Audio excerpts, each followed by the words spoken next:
रहीम। अब देखिए लेक्चर 3 का पार्ट 1 है जिसमें हमने दो डिफिनीशन करने हैं। एक होगा रेसिप्रोकल फंक्शन और एक है रेशनल फंक्शन। तो सबसे पहले जी एक डिफिनीशन करते हैं रेशनल फंक्शन की। रेशनल फंक्शन क्या है? ये वो फंक्शन है जो कि इस फॉर्म में हो, यानी ऊपर कोई वैल्यू हिंसा होगा, कोई कांस्टेंट वैल्यू, और नीचे क्या होगा, x होगा।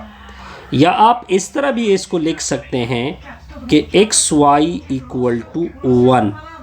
अगर आप इससे y को निकाल दे, एक्स वाई इक्वल टू 1 है, वो y को निकाल दे तो दोनों अतराफ को x से डिवाइड करोगे तो y इक्वल टू 1/x आएगा।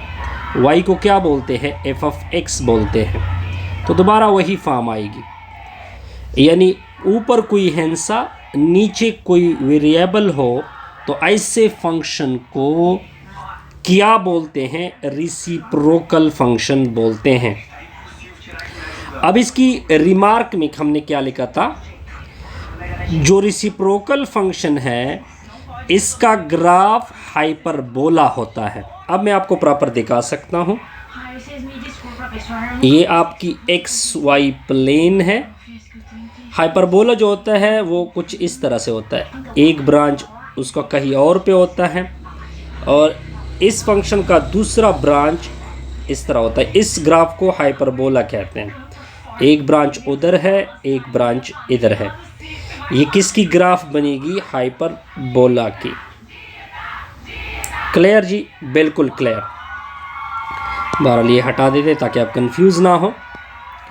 अच्छा जी, इसमें एक और चीज़ भी है, कोऑर्डिनेट एक्सिस एसिम्प्टोट। एसिम्प्टोट का मतलब ये है कि ये वाई एक्सिस के साथ बिल्कुल करीब चलता है। आप नीचे भी देख सकते हैं। आप इसको इस एक्स एक्सिस के साथ बिल्कुल, जब आप इसको मज़ीद एक्सटेंड करेंगे तो ये एक्सिस के साथ बिल्कुल क्या होगा? पैरेलल हो जाएगा। इसको एसिम्प्टोट बोलते हैं। यानी जो रेसिप्रोकल फंक्शन है इसका जो ग्राफ होता है वो हाइपरबोला होता है। वो कोऑर्डिनेट एक्सिस यानी वाई एक्सिस ऊपर और वाई एक्सिस नीचे के साथ बिल्कुल करीब जाता है। ऐसे नज़र आ रहा होता है जैसे कि वो उसको टच कर रहा है वाई एक्सिस को, लेकिन टच नहीं करता, उसको कहते हैं पैरेलल। सिमिलरली एक्सिस के साथ इतना करीब जाता है जैसे कि हमें नज़र आता है कि ये बिल्कुल करीब जा रहा है। ऐसा नज़र आ है कि जैसे इसको टच कर रहा है, लेकिन टच नहीं कर रहा होता है बल्कि पैरेलल जा रहा होता है। ठीक हो गया? अब रेसिप्रोकल फंक्शन की हमें प्रैक्टिकल एप्लीकेशन कहाँ पे मिलती हैं? बाय लॉ किस फंक्शन को रिप्रेजेंट करता है? रेसिप्रोकल फंक्शन को। देखिए ये v एक वेरिएबल है। v का अगर मैं नाम रख दूं f ऑफ x, v को नाम दे दे f ऑफ x, ऊपर है कांस्टेंट, ये कोई भी हो सकती है, कोई वैल्यू हो सकती है। नीचे क्या है? प्रेशर, प्रेशर का नाम रख देते हैं x। अब देखिए ऊपर कांस्टेंट और नीचे क्या आ गया? वेरिएबल आ गया। तो बाय लॉ किस को रिप्रेजेंट कर रहा है?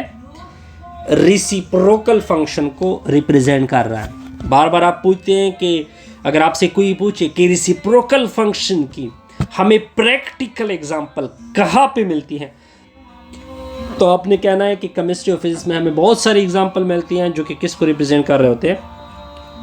Reciprocal function. अब देखिए, अब हमने डिफाइन करना है रेशनल फंक्शन को। किसको डिफाइन करना है? रेशनल फंक्शन को।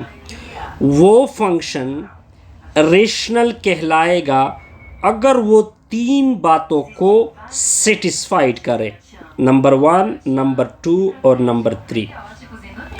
पहली कंडीशन क्या है? वो फंक्शन बटा की फॉर्म में होगी। वो फंक्शन किस फॉर्म में होगी? बटा की फॉर्म में। अब नेक्स्ट कंडीशन क्या होगी? ये जो बटा वाला होगा ये जीरो के इक्वल ना होगा, ये जीरो के इक्वल नहीं होगा। थर्ड कंडीशन क्या होगी? जो न्यूमरेटर में है p ऑफ x, जो डिनोमिनेटर में है q ऑफ x, ये दोनों पॉलिनॉमियल फंक्शन होंगे। अगर ये तीन कंडीशन सेटिस्फाइड होगी तब फंक्शन क्या होगा, रेशनल फंक्शन होगा। एग्जाम्पल से काम लेते हैं, एग्जाम्पल से काम लेते हैं। क्या एग्जाम्पल है? Check whether the following, check whether the following are rational function. हमने कुछ एग्जाम्पल लेने हैं, उसको चेक करना है कि क्या वो रेशनल फंक्शन है या नहीं है। पहली example, F of X equal to 2x की power 4 minus 3x square plus 1, denominator में है x स्क्वायर माइनस 4। अब देखते हैं जी इसको। अब देखिए, हमने ये चेक करना है कि क्या ये रेशनल फंक्शन है या नहीं है। कितनी कंडीशन पूरी करने हैं? 3। पहले ये बटा में होगा, देखिए बिल्कुल बटा में है, ऊपर भी कुछ है और नीचे भी कुछ है। तो कंडीशन 1 क्या हो गई? सेटिस्फाइड। कंडीशन 2 की तरफ आ जाइए। नीचे जो डिनोमिनेटर में है ये किसके बराबर नहीं होगा? 0 के। Condition 2 satisfied. थर्ड कंडीशन क्या होगी? 2x की power 4 minus x square plus 1, ये बिल्कुल पॉलिनॉमियल है क्योंकि ये 4, ये एक पॉजिटिव इंटीजर है, ये भी एक पॉजिटिव इंटीजर है। जितने पावर हो रहा है वो पॉजिटिव इंटीजर है, तो जब भी पॉजिटिव इंटीजर पावर होगी वो पॉलिनॉमियल होगा। नीचे एक्स स्क्वायर माइनस 4, ये भी देखिए, ये भी एक, दोनों क्या है? पॉलिनॉमियल फंक्शन है। तो दोनों जब पॉलिनॉमियल फंक्शन होता है तो ये कंडीशन भी सेटिस्फाइड होगी। तो ये कौन सा फंक्शन होगा? Rational function. Point clear? बिल्कुल क्लियर। अब आते हैं नेक्स्ट एग्जांपल की तरफ। अब आते हैं जी सेकंड की तरफ। अगर आपको दिया जाए F of X equal to 1/x, आपने ये चेक करना है कि क्या ये रेशनल फंक्शन है या नहीं है। तो पहला कंडीशन क्या होगा? वो फंक्शन बटा में होगा। देखिए बटा में बिल्कुल है, ऊपर भी कुछ है, नीचे भी कुछ है। Condition 1 clear.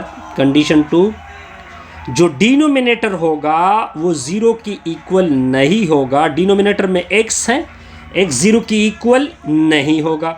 दूसरी कंडीशन भी हमने सेटिस्फाइड की। अब देखिए, कांस्टेंट जो होता है वो हमेशा पॉलिनॉमियल होता है। कांस्टेंट हमेशा पॉलिनॉमियल फंक्शन होता है और x के ऊपर 1 है, 1 एक पॉजिटिव पावर है, तो ये भी एक पॉलिनॉमियल फंक्शन है। कौन सा फंक्शन है? पॉलिनॉमियल। तो तीनों कंडीशन हमने सेटिस्फाइड की, तो ये भी एक रेशनल फंक्शन है। कौन सा फंक्शन है जी? रेशनल फंक्शन, क्योंकि रेशनल में आपने यही सब कुछ प्रूफ करना होता है। अब आते हैं, यहाँ पे एक डायग्राम गिवन है, उसको अब प्रॉपर डिस्कस करते हैं। अब देखें, अब डायग्राम को देखिए कि डायग्राम को मैं किस तरह डिस्कस कर रहा हूं। क्या है जी, एक पोर्शन यहां पे बन रहा है, आपको कुछ लकीरें, सिर्फ मैं इसकी समझूंगा, इसको क्लियर करूंगा। अब देखिए यहाँ पे अगर आप X square equal to X square minus 4 को लेके x प्लस 2 x माइनस 2, तो ये जो लाइन है ये x इक्वल टू माइनस 2 है, और ये जो लाइन है ये x इक्वल टू 2 है। यानी ये आपको एजम्प्टोट लाइन देते हैं, वर्टिकल एजम्प्टोट देते हैं इस ग्राफ के ऊपर। ठीक हो गया?